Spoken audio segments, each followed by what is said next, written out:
Hey everyone, and welcome back to English Audiocast, where real conversations make your English better every day. I'm Marcus. And I'm Sophie. So great to be here with you today. If you're new to the channel, welcome to the family. And if you're coming back, thank you. It means everything to us.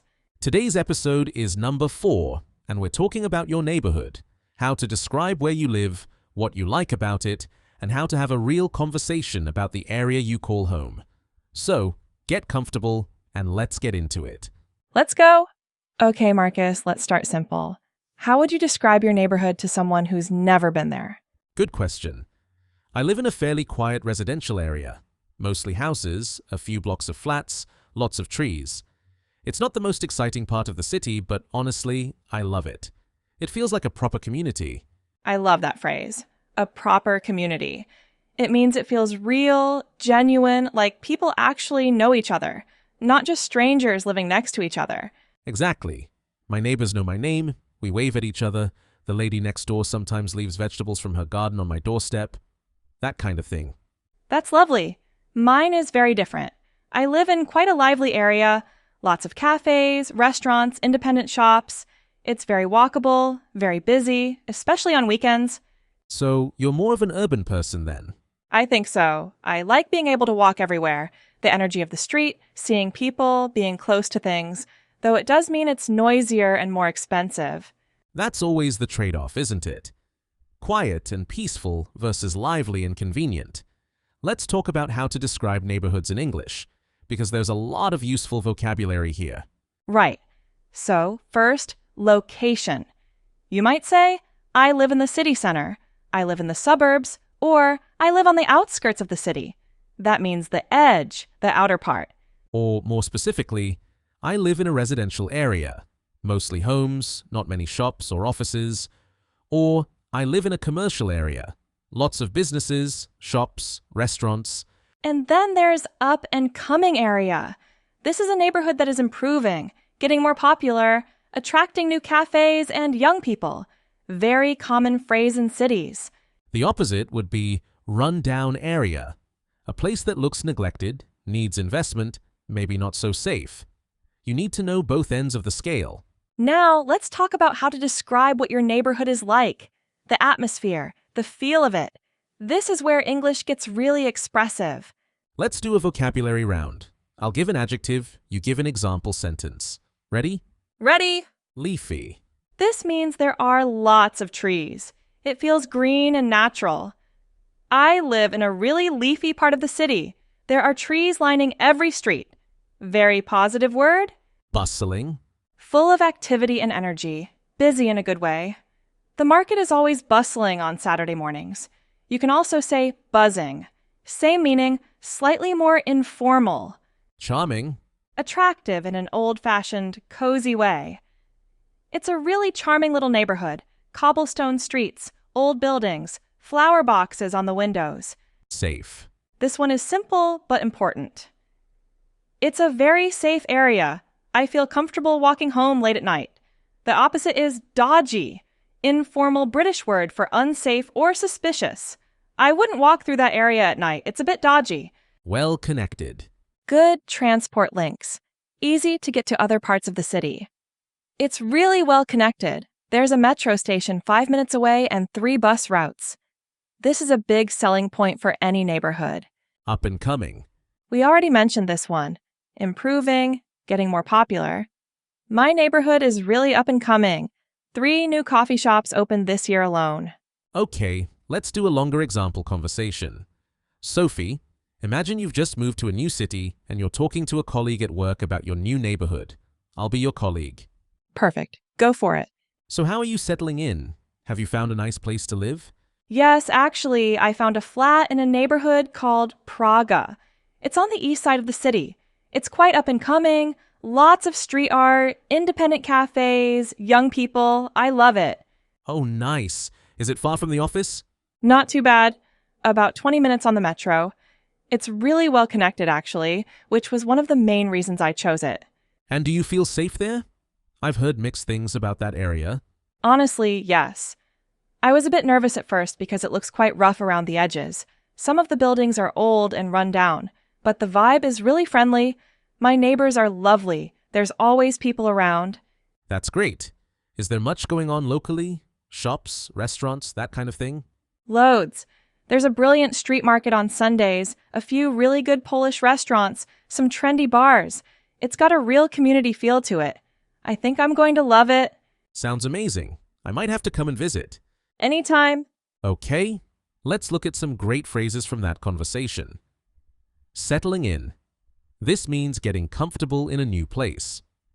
How are you settling in is a very natural question to ask someone who has recently moved. Rough around the edges. This means something looks a bit untidy or unpolished on the outside, but is actually fine once you get to know it. The building is rough around the edges, but the flat inside is beautiful. Mixed things. When you say, "I've heard mixed things," it means some people say positive things and some say negative things. A very natural diplomatic way to bring up something slightly sensitive. Loads. British informal word for a lot. Is there much going on? Loads. You can also say loads of. There are loads of great restaurants nearby. And it's got a real community feel to it. This means the place feels warm, connected, like people belong there. Very positive thing to say about any neighborhood. Let's talk about amenities, the things a neighborhood has that make it practical and convenient to live in. This vocabulary comes up a lot in real conversations. Amenities is the general word. It means the facilities and services available. Things like shops, schools, parks, public transport, gyms, healthcare. You might say, the area has great amenities, meaning everything you need is nearby. Or, more specifically, there's a supermarket within walking distance. There's a good primary school just around the corner. The nearest hospital is about 10 minutes by car. Within walking distance is a great phrase. It means close enough to walk to, you don't need a car or public transport. People say this all the time when describing where they live. And just around the corner. Very close, literally or figuratively. The bakery is just around the corner from my flat. It sounds warm and convenient.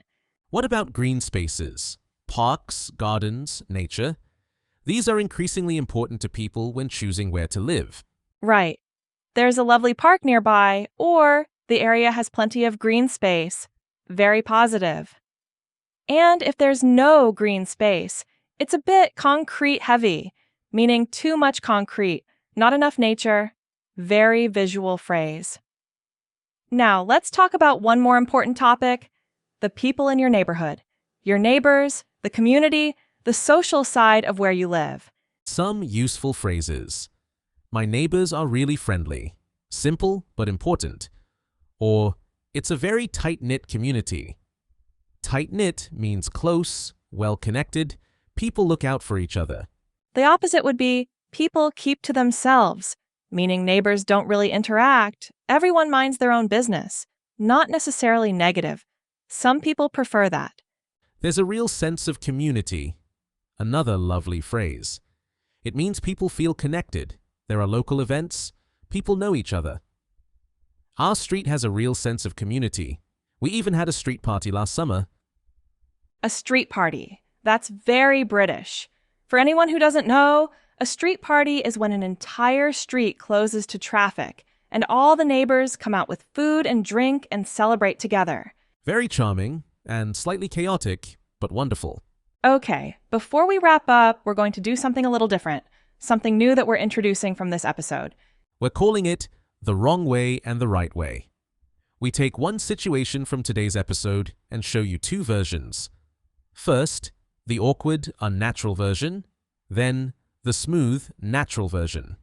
Ready? Let's do it. The situation. You've just moved to a new city and a colleague asks about your neighborhood. Marcus, show us the wrong way first. Okay, wrong way. I live in a place. It is located in the east part of the city. The neighborhood has many facilities. I think it is a good area for living. Ha! Okay, so what went wrong there? Everything. It sounds like I'm reading from a textbook. It is located, nobody says that, has many facilities, robotic. Good area for living, technically correct, but completely unnatural. It sounds like a geography essay. Now, the right way, Same information, natural English. Right way. Oh, I found this great little place in the east side. It's quite up and coming, really buzzing. Loads of cool cafes, a market on Sundays. It's a bit rough around the edges, but I absolutely love it. See the difference? Same facts, east side, busy area, market nearby, but it sounds like a real person talking. The secret is using the phrases we covered today instead of simple grammar book sentences. And notice the energy. The right way has enthusiasm. Great little place. I absolutely love it. People respond to that. It makes the conversation feel alive. So, your challenge, whenever you're about to say something in English, ask yourself, am I saying this the textbook way or the real way? That awareness alone will change how you speak. And now, our second new segment. One phrase, 3 ways to say it. Formal, neutral, and casual. Today's phrase, describing your neighborhood to someone new. Formal. Imagine you're writing a professional email or speaking to your boss. I reside in a predominantly residential district on the eastern periphery of the city. The area benefits from excellent transport infrastructure and a range of local amenities. Wow, very stiff, very official. You'd use this maybe in a formal written context, a job application asking where you live, or a formal letter, never in conversation. Neutral. Everyday conversation with someone you don't know well. A new colleague, a professional contact. I live in a quiet residential area on the east side. It's well connected and has everything I need nearby. That's the comfortable middle ground. Clear, natural, appropriate for most situations. This is your default setting. Casual, talking to a friend, someone your own age, someone you're comfortable with. I'm out east. It's a pretty chilled area. Bit of a hidden gem, honestly. Great coffee spots, really friendly vibe. You should come visit sometime. Hidden gem.